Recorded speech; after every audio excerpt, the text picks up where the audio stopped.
So sa video po na gagawin ko na ito, ang itatopic natin ay tungkol sa paglalagay ng ah, charger sa motor. Dito sa Honda Click na 125 ay version 2 kasi walang charger ito ng cellphone eh. Fast charging ito, fast charging. Ayun. Yung charger, ito nailagay ko na sa motor. Dito ko nilagay sa banda dito. Tapos ano siya, pa ganun siya. Yung pyesa niya nakatayo yan, nakatayo. Para kapag halimbawang umuulan, hindi papasok yung hindi papasok yung tubig sa may mga pyesa para hindi masira. Kasi kapag nasa baba yung pyesa at nasa taas itong USB niya, papasukin ng tubig, dadaloy sa mga pyesa. Tsaka ito binuksan ko to para may ilagay yung Ilalagay ko na lang dito sa video ko yung binili kong charger. Yung fast charging to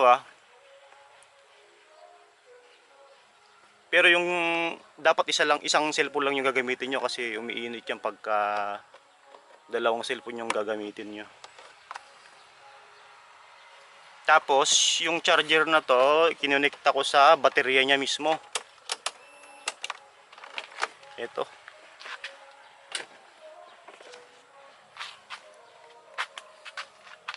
Ito, yung wire niya. Nilagyan ko ng switch dito, ng switch ng charger. Ito.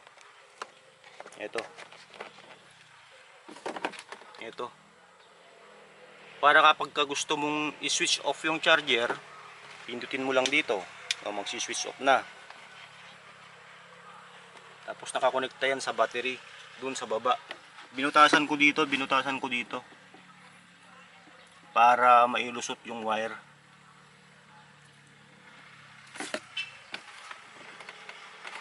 Tapos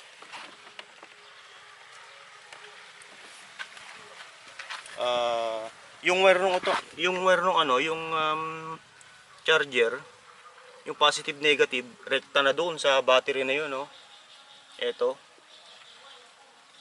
Rekta na sa battery na yun yung positive at saka negative. Tapos pinutol ko na lang yung positive niya para lagyan ko ng switch. Ito. Pagka in-off mo ito, nilagay ko dito para hindi magalaw yung switch. Kasi pag sa labas yan, magagalaw yung switch, isi-switch nila, isi-switch on nila, magcha-charge sila, sila lang gagamit. Ganon. Ipapakita ko sa inyo yung battery.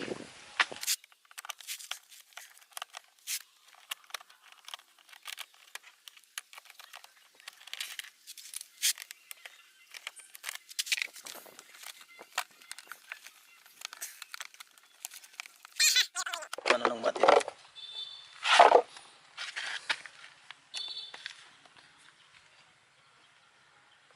So ito yung yung battery niya.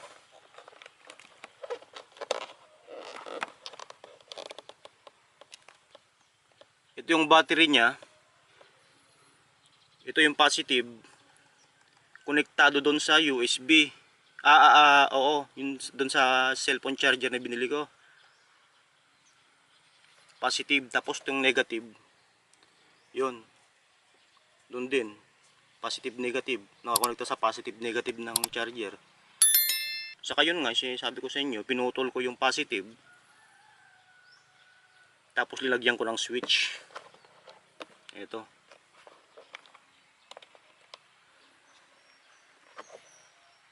Ayan o.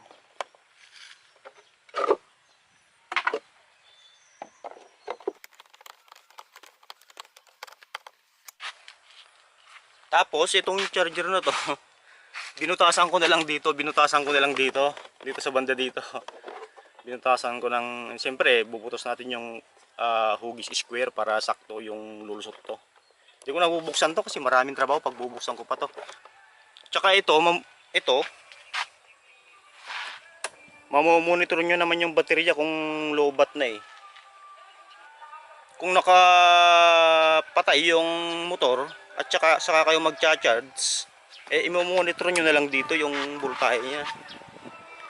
Ngayon, pag na-monitor nyo na low-bat na habang nakapatay itong motor, pag nakita nyo yung low-bat na, eh ititigil nyo na yung pag-charge, di ba?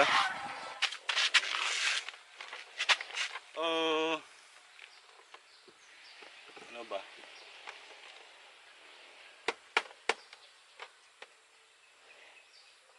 So, mahalaga tong charger sa motor.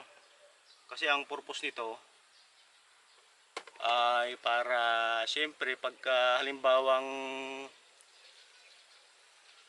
nalobat ka, yung cellphone mo nakalimutan mong i-charge sa cellphone mo sa bahay nyo. Oh. Siyempre pag habang tumatakbo yung motor, pwede nyong i-charge. Lalo na sa mga may trabahong mga delivery o kaya mga biyahe-biyahe yung trabaho, maganda lagyan ng charger yung motor nyo. Ito pala yung charger, ito pala yung binili kong charger, ito. Nandito sa screen na to. Sa Shopee maraming nabibili ng ganito.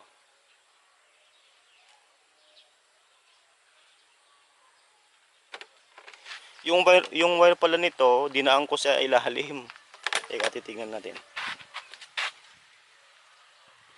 Ito, yung wire nito, dumaan dito. Dito, papunta sa ilalim. Dito yun eh, dito. Ilalim. Tapos, dumaan dito. Dito sa ilalim. Papunta dito sa battery. Tapos, yung switch niya, yung wire ng switch, nilusot ko dito. Doon sa ilalim. Binutasan ko dito, tapos yan. Papuntang ilalim nito yung switch. Nandito sa ilalim yung switch niya. Ayan.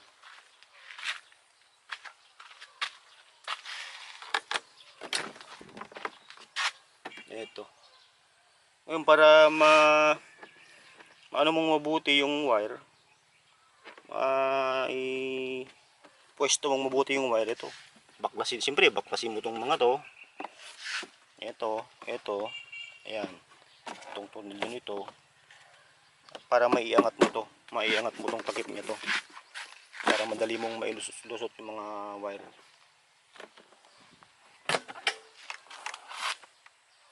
Siyempre dito, baklasin mo din to.